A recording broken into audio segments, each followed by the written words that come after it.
Hi there, and welcome to another episode of Chat EbT. I'm your host, Mohammed Ebrahim Tayob. I have with me today a very special guest. She is the CEO and Director of TEBT. Please help me in welcoming Kimlynn Temple. Kimlynn, thank you so much for joining us. Thank you for having me. Kimlynn, funny enough, I actually stopped at the petrol station this morning. And I hate it because I never have change or anything to be. I'm a very cashless person and always unable to tip, and I feel so horrible. And today I was able to tip with my card, which is something that you have been focusing on with your company, TEBT. So firstly, thank you for that. And tell us a little bit more about the company, where the idea came from and the inspiration behind the company. Thanks. And it's good to hear that. It really is.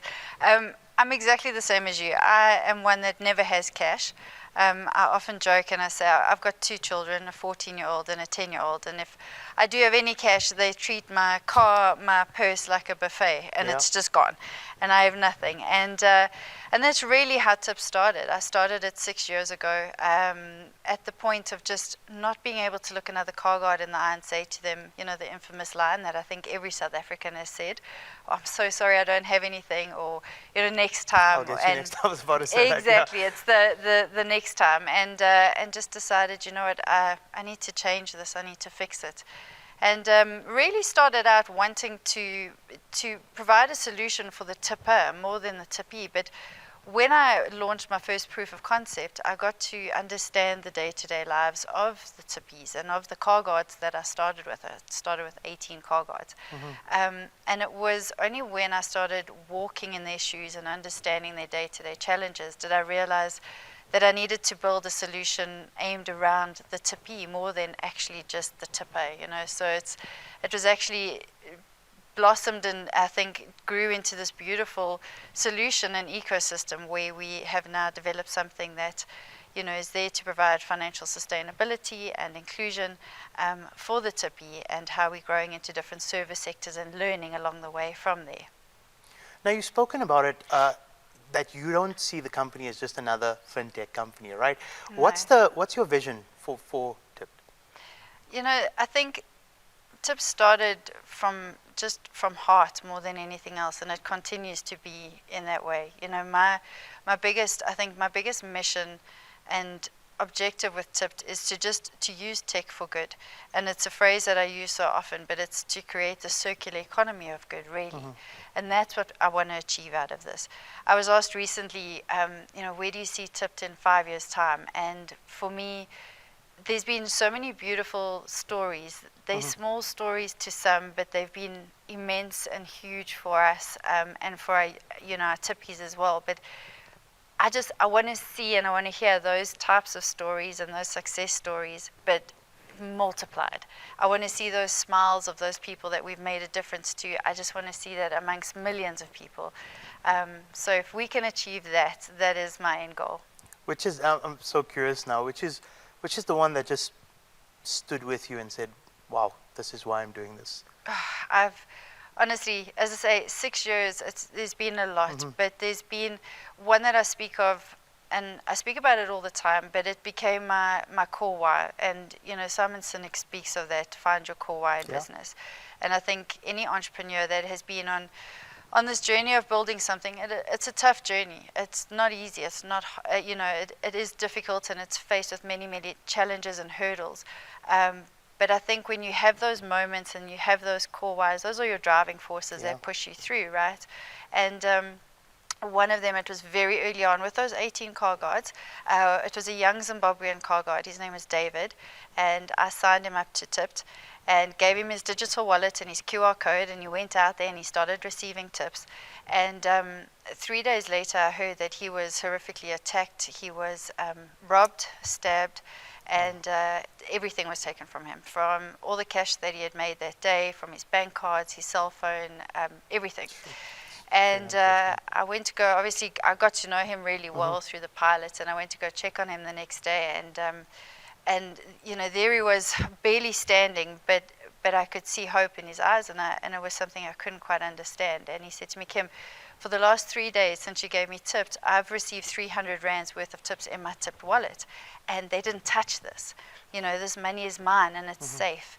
And as I say, that honestly became something that cemented deep within my core, where I realized I need to do something bigger with this, and this is, this has the potential to change lives. And so from that story to, recently I had a car guard who I was asking him, because for me, I'm curious, what do you do with your tips? What do you do with your money? How do you spend it? Because I want to, through building this ecosystem, I want to make things better all the time. And he's saving up to build his own business on the side, and so I love that.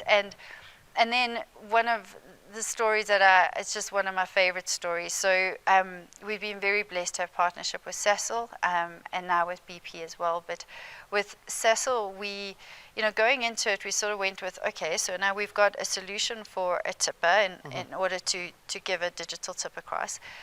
We've got the tippee, the fuel attendant, and now they can receive their tips instantly and directly to them, and 100% of their tips, and all of that. But my next step was, well, how can I make this an operational benefit to the retailer or the franchisee and to Cecil themselves? And so we started building our data analytics and reporting and all of that alongside our tipping. And so with this, we're able to see sort of tipping trends. We're able to use this for KPI sort of measures as well. So to track, for example, how the fuel attendants sort of faring on the forecourt. What Cecil are doing is they're identifying the top 3 tippies on the forecourt in terms of who's receiving the most in tips. Some retailers are actually rewarding them, doubling their tips. I was going to say, it's probably a very good performance measurement. Yes, exactly. Basis, yeah.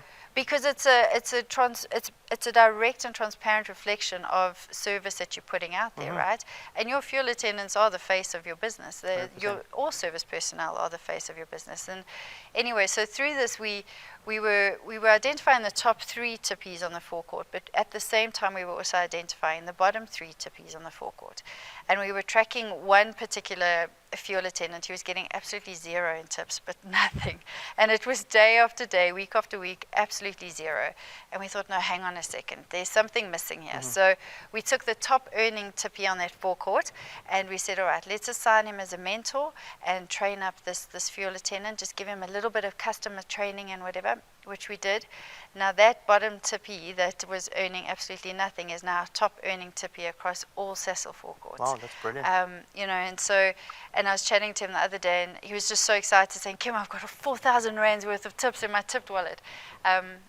Stories like that, that is what makes a difference. And as I say, I just want more stories like that from more people, whether it's just a smile on somebody's face that they can go buy a KFC lunch, for example, or, that pair of school shoes that they couldn't afford. I took a car guard the other day with his tip, and I said to him, okay, I want to teach you how to spend your money from in your wallet. Let's go. And I said to him, what do you want to get? Like, let's go get you something so I can show you how it works. And he just wanted to get paper, reams of paper for his son's school, and that made such a difference to him.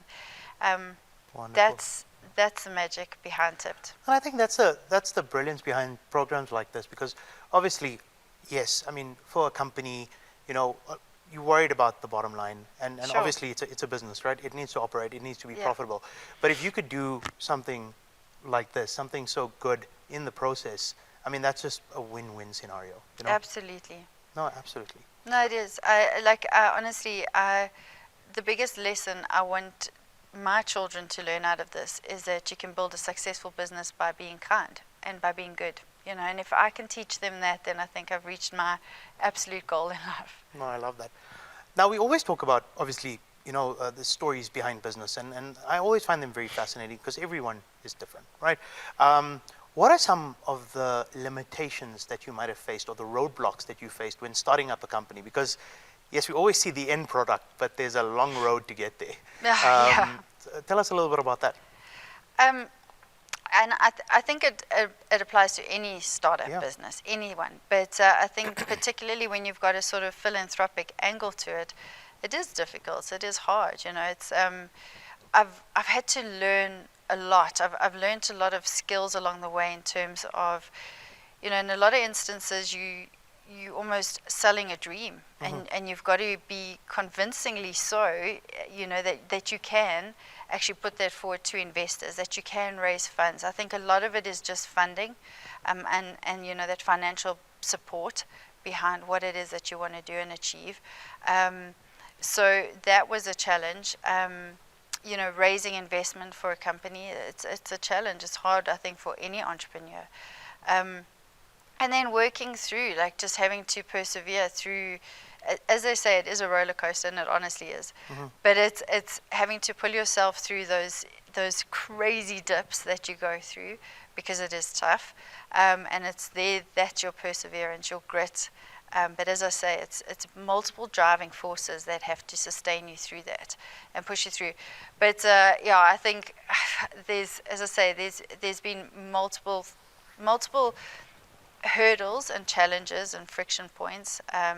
But at the same time, you have multiple successes as well. And I think that's the thing that kind of keeps you going and spurs you on. And from an aspect, we always hear of stories of the difficulties being a female in business, right? Especially now being a female in the tech industry. What has been some of the challenges, and how have you been able to push through those? It's funny, I get asked that quite often, and it's a really relevant question in that I think particularly women in tech. When I started, so my background is in programming as an IT developer, and even then, I mean, back when I started, there weren't many female developers out there. Particularly ones that are interested in hair and makeup and clothing. It's just so different from the stereotypical developer that was then when I started, in the industry. And so, but I think I've always been a bit of a disruptor in that way and in that regard, and wanting to just change the norm, and come in and change sort of traditional models in some way, shape, or form. But I think breaking through certain as I say, stereotypes at that age, and pushing through certain barriers then already at a young age of 21, and then breaking into sort of fintech and into a startup, and as a female entrepreneur, I've actually found that there are so many incredible programs out there that support female entrepreneurs, and have been extremely supportive in women in tech as well, which has been fascinating for me to see. I actually think there's a lot that sort of works in our favor at the moment, women in tech, and going into revolutionize, as I say, and almost disrupt, as I say, in a way, but in a good way. I think there's a lot of support in it. You've just got to look for it, obviously, but there's a lot of initiatives, a lot of competitions and organizations out there, a lot of awards that actually encourage this. So I've been extremely blessed in that regard to be recognized, and I think to have had the light shine on TIPT really more so than anything. Oh, that's brilliant. And I think it tells a story that, we hear a lot about the limitations that females face, but now that we're hearing this side, that there is, it means that we're going in the right direction. Yes, because it's opening more doors for females. Absolutely. And I think it's, it's often in favor, but as I always say, and I always refer to any entrepreneur, whether you're male, female, it's the more support you can get along the way, the better. 100%. Yeah. I've always been very fascinated on the change from the idea to actually doing things, right? Because a lot of people have these ideas, and unfortunately, not a lot of people have that courage to push through and turn that idea into a reality, right? Talk to us a little bit about that moment, where obviously you had this brilliant idea, and it came from, as you mentioned, the car guards and not being able to pay them. But now you need to take that idea and actually put it into the world. Yeah. What was that step like? Oh, it was, as I said, a lot of self-growth myself. I had been a stay-home mom, focused solely on my children, and really just came up with this way in which I wanted to try something and wanted to try change something, and so you put an idea out there, really winging it in a lot of ways. I feel like I wing my whole way through life constantly.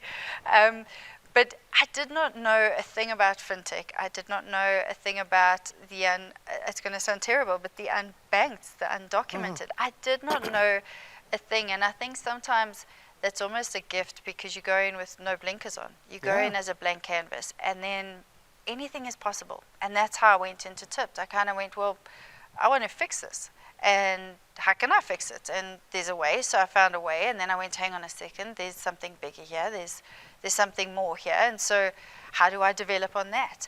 And so I think for me, as I say, personally in my own life lesson, I still remember it was such a pivotal point for me. I was standing in a shopping center of all places, in a parking lot, like the empty, looking at the white parking lines in the parking lot. And I looked up and I saw these 18 car guards with, their tip branded vests, and they were receiving tips through the solution. And I kind of went, for me, I felt like I don't feel insignificant anymore. It was a moment for me to feel like, hang on a second, like there's something here. Like, and this was just a personal journey that I was on at that time. And I felt like, I can almost feel like I'm doing something good here and of substance and changing lives. And that was just a pure reflection of what I was seeing in others, and seeing, what, we're giving them power to financially stand on their own too. And I think in so many ways it had this dual sort of moments of reflection for me, where it was just so beautiful in that, right? And I think in that moment was the genesis for me of Tipped, but also gave birth of just a passion and a purpose that I didn't even realize I had. And so, that was a massive moment for me in seeing that. And then, as I say, as you start understanding your tippees, and you start understanding who it is that you're helping through this journey, and the beauty within that. And for me, I think part of sort of my IT sort of development and background was actually in QA. So it's finding defects, and it's finding bugs in code and software, and troubleshooting. And for me, I love looking at day-to-day life and situations and thinking, well, how can we fix? How can we change? And so that has inspired me throughout this journey as well, is going into different service sectors and actually looking at each one and thinking, well, where's the problem? Like, where's the pain point? Where's the pain points here? And how can we use tech to actually fix this, change it, revolutionize, as I say? And so that to me is a fascinating part of this journey, and that I think inspires me constantly, because you kind of go in and go, well, we can actually fix this. Like, we can actually make this better, where perhaps a solution hasn't done this as yet. And so it's super inspiring for me and motivating for me. Yeah, I'm really glad you said that, because, and specifically, I'm very, very glad that you said that, you didn't really know much about the industry, about the tech industry. And, me, for instance, I think I'm the most technologically deficient person you'll find, right? And there's always these things that we sometimes read about these topics and read about things, and we stop there because we say, I'm not a tech person.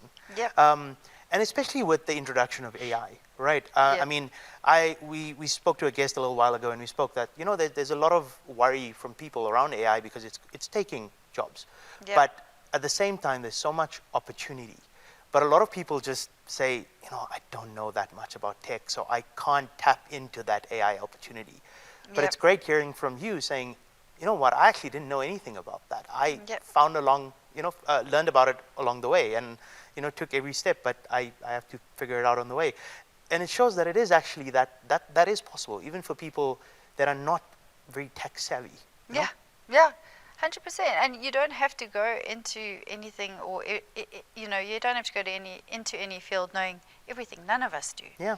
We are literally trying to figure it out a lot of the time as we go. But I think that's the excitement in the journey, And as I say, you're figuring it out without limitations, without anybody or your own inner voice saying, no, this is not possible. You go, well, maybe it is possible, and it is, and I'm going to try it, and I'm going to, come hell or high water, I'm going to make sure it's possible.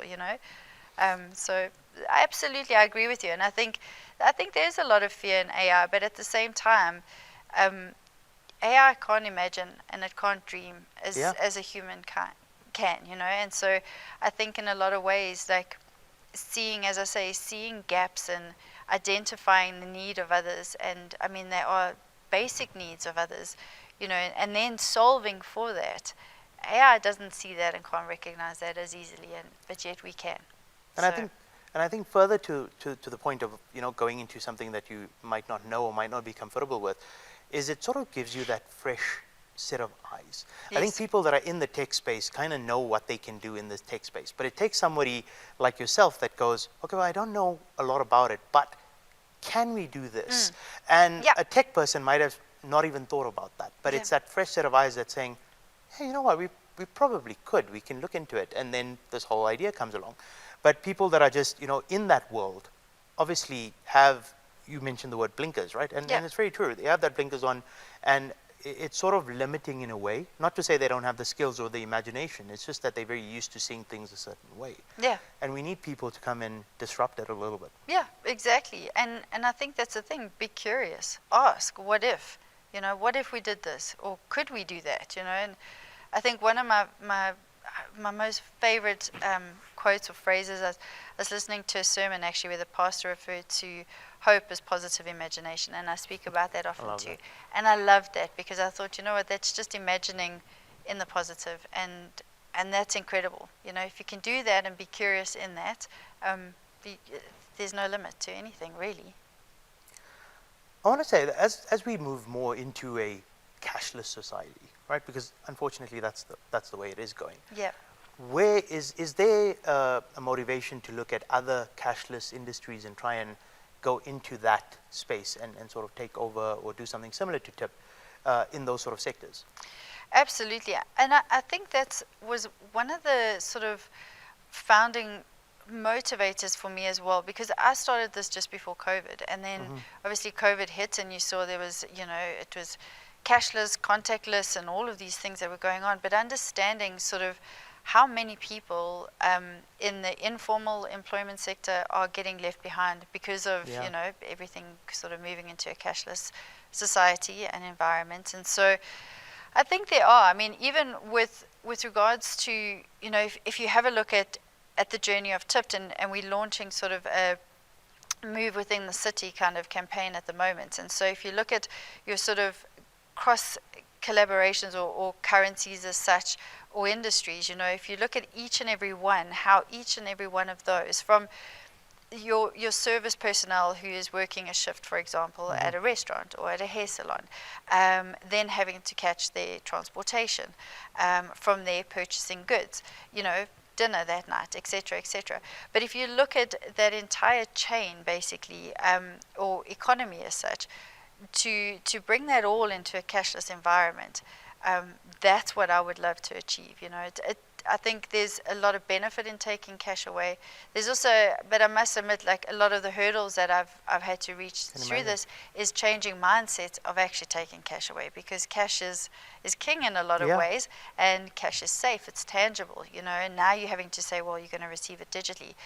But it is the way that things are transforming. So, I mean, even taking, for example, taking taxis cashless, for example, I know that it's moving into that space. And so you've got to almost, as I say, look at all your sort of the dynamics and sort of all your different areas, and having a look at how each and every one of those are moving into more of a cashless environment, but supporting that as well. So, absolutely. We hear a lot about this startup world, right? And obviously now you've lived it. What advice would you give to people that are looking towards going into a startup, and maybe just don't know how to dip their toe in the water or get off the ground? What advice would you give to people going into that? I think the world needs more businesses that add value, just human-centered value, and can add value to people's lives. And so I think my biggest advice would be, if you're going into something, by all means do it. Don't ever hold back. Do it, because you never know where it could lead. So go for it. But at the same time, I think if you can start with solving for a problem as opposed to just coming up with an idea. So go in solving for a problem. Those social entrepreneurs as well. Go in to fix something, to change something, because you have to have that motivating sort of drive, as I mentioned earlier. But I think it's really important to lead with purpose, because that's going to push you through. As I say, it is tough, it is hard, you question it time and time and time again. When it's 2 o'clock in the morning and you're sitting there with your head in your hands and you're thinking, I don't know if this is ever going to work, I don't know if this is a good idea, and I don't know if this is ever going to go anywhere. You need to have that very big reason behind why you're doing what you're doing. So that's the advice I would give, is start with actually solving for something, because that's going to drive you through all the tough times in it too. Oh, lovely. Before we wrap up, I love asking this to every guest because the responses are just so wonderful. What message would you like people to take away from our chat today? Gosh, I think the biggest message is, whatever it is that you go into, whatever it is that you're doing, just always lead with kindness. I think my biggest message that I try to bring across is just, live in other people's shoes for a bit to understand and appreciate where they're coming from too. But really, if it's, if there's a small change that you can make to somebody's life, do it. And even if that applies to your own life, do it. I think that would be my biggest advice. Oh, brilliant. Kimlynn, I can't thank you so much for joining us today. It's been such a pleasure chatting to you. Thank you for coming all the way from Cape Town to sit with us. But honestly, I really love the whole concept of the company. I think you guys are doing such phenomenal work.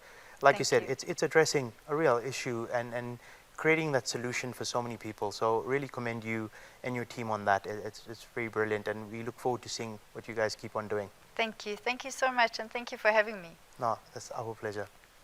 Thanks. All right, that's our show. I love the way Kimlynn just said that. Let's take a step in other people's shoes. And even if we can make that small change, that's going to make the huge difference. My name is Mohammed Ebrahim Tayob. You're watching Chat EbT. Until next time.